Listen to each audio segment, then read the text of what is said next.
Right now, this is just an instinct I have, but it really does feel to me like the case against Brett Kavanaugh is cratering. And as it craters, the reason I say that I feel it's cratering is I notice the left and the media, but I repeat myself because they're both the same, they're shifting the field of play, all right? They're shifting it away from sexual malfeasance. He did this to a woman, he did that to a woman. And we know this because the New York Times, a former newspaper, it used to be a newspaper, but now what it is the talking point of the left. It is the place where the left goes to find out what the plan is. It's like a little signal. You know, they send up smoke signals from the New York Times, and the left reads the New York Times, and then they know what the new strategy is. So today, they announced that there's a shift in strategy for the left. Story by Cheryl Gay Stolberg, just talking to the left, what we're doing now. A new front in the Kavanaugh wars, temperament and honesty. Democratic efforts to highlight sexual assault charges that are more than 30 years old have been dismissed by supporters of Judge Brett M. Kavanaugh as the dredgings of ancient history. But the judge's response to those accusations has raised new issues that go to the court of who President Trump's Supreme Court nominee is right now, his truthfulness, his partisanship, and his temperament. So pay attention to what they said. All lies, right?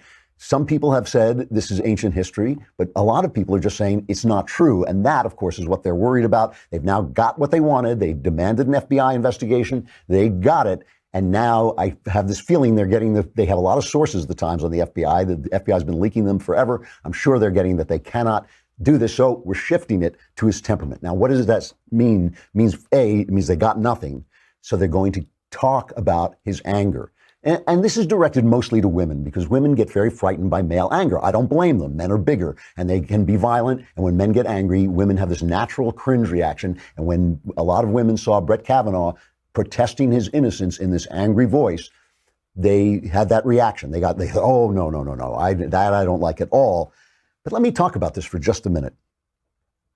A judge who isn't angry at the lynch mob that is coming after this man does not deserve to be a judge.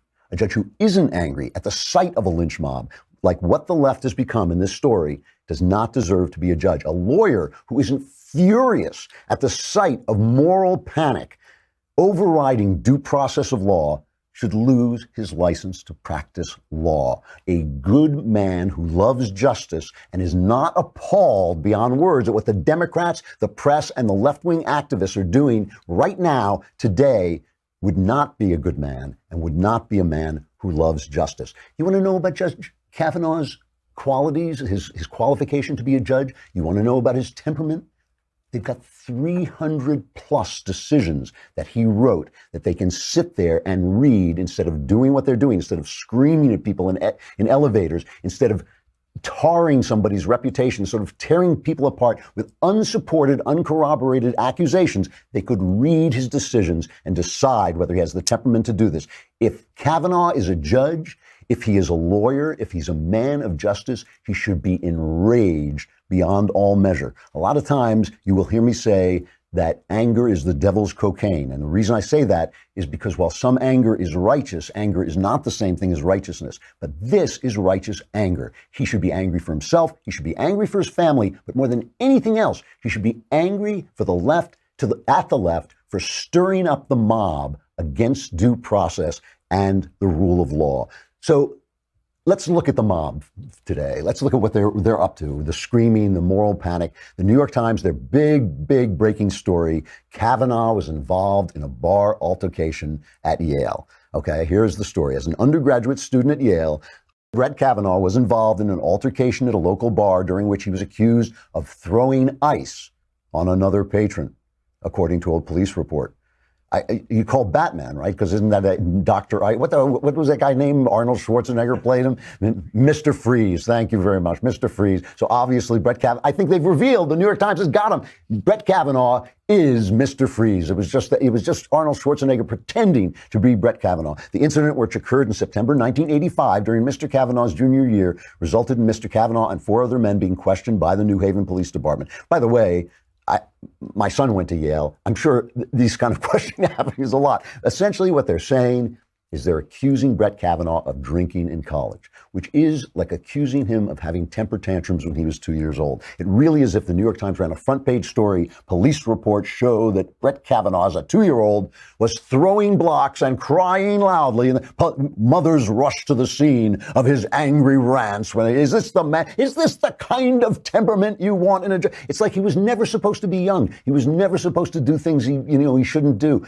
Would you want to stand before that judge? I mean, is that amazing? Would you want to stand before a judge who had never done anything wrong, who couldn't understand what people were and how they acted when they were young and had no compassion?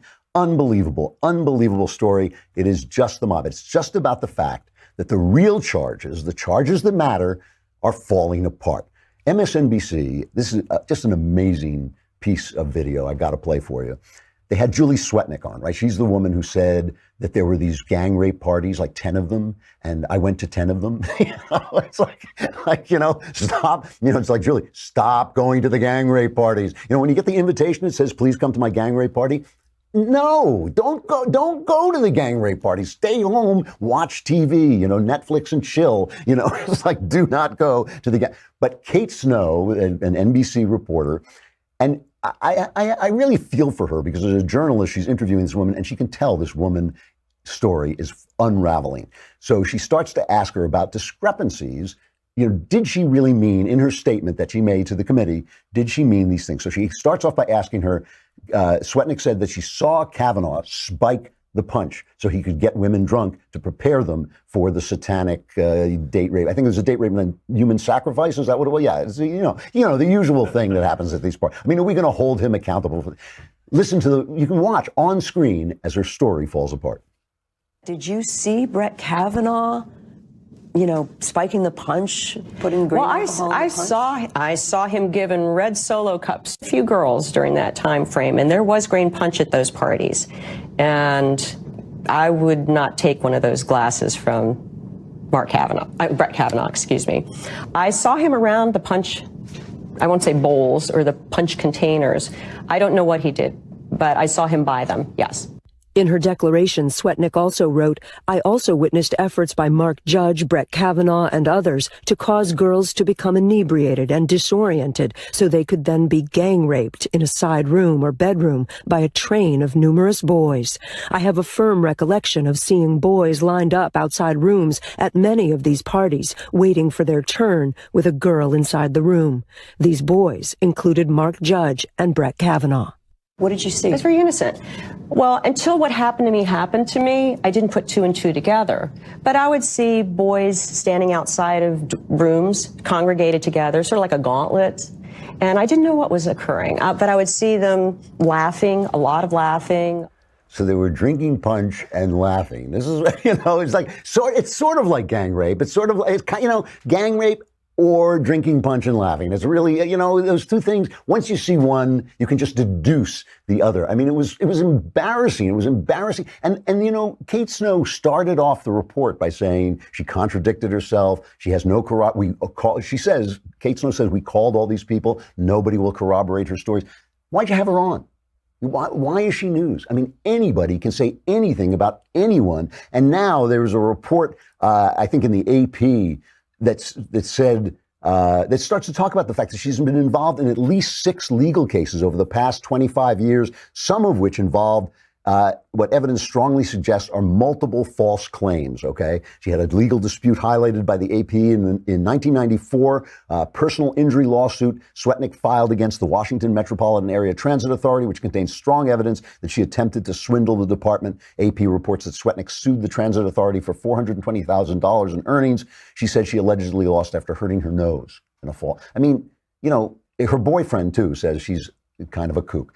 David French over at NRO, a lawyer, he says all of these charges are falling apart. That is why we're hearing about temperament. That is why we're hearing about drinking, which, by the way, is not against the law. That is why we're hearing all this stuff. It's meant to scare women. It is essentially meant to scare women. There is a big gender gap in the voting right now. Right now, the polls are kind of shifting around, very hard to read. And so this is having an effect on the midterm, but we don't know what it is yet. So David French at NRO starts to debunk a lot of the other charges. He says Deborah Ramirez's allegation. She's the one who said Kavanaugh exposed himself to her at a party at Yale. That's where it was. It's uncorroborated, difficult to believe. She was drinking heavily at the time. She confesses that her memory contains gaps. She even told other classmates that she wasn't certain it was Kavanaugh. No one else could even confirm she was at the party where the incident allegedly occurred. All right, so that is Kavanaugh, that is, I'm sorry, the Swetnick charges and the Ramirez charges. And then David French goes on to say Ford has, about Christine Blasey Ford, the main charge. This is the charge that started it all. Ford has no corroborating witnesses, and even the friend she says was at the party in question has denied being there or knowing Kavanaugh at all. She doesn't know who invited her to the party, where it took place, how she got there, how she got home after, by her account. But the problems go beyond gaps in memory. She's offered substantially different accounts of when it occurred, goes on and on. So listen to what they do. Listen to how low, in the absence of evidence, listen to how low the left is sinking. I mean, it is, I always say this, that bad ideas degrade you. Bad ideas one of the ways you can tell that your ideas are bad is when you start behaving badly. The ACLU, which used to be the defender of due process, used to defend due process whether you were a Nazi or a communist or whatever, they put out this ad to convince people to turn away from Kavanaugh. Listen to the logic of this. It is absolutely amazing. We've seen this before, denials from powerful men. I did not have sexual relations with that woman. I've never seen anything like this. I categorically and unequivocally deny the allegation against me by Dr. Ford.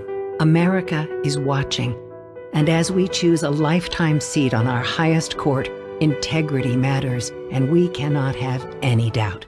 That is shocking. I mean, it is I'm not easily shocked, but that's shocking. Let me put this for you.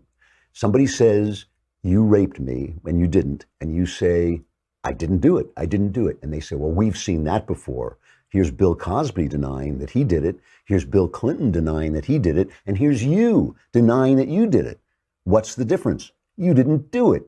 You didn't do it. This is the kind of thing they're sinking to. They put out a cartoon of, Kavanaugh said his little girl was praying for Blasey Ford. They put out a cartoon in the Illinois Times. Dear God, it's a little girl praying, dear God, forgive my angry, lying, alcoholic father for sexually assaulting Dr. Ford. They're attacking the guy's kids, right?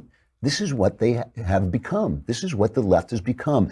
No wonder he's angry. He should be angry. He would not be a man of justice. He would not be a man of the law if he were not angry at what is being done. And remember what they're fighting for. They're not fighting for a fair reading of the Constitution by liberal judges. They're fighting to rewrite the Constitution and fighting against a man who will interpret the Constitution as it was written according to the law.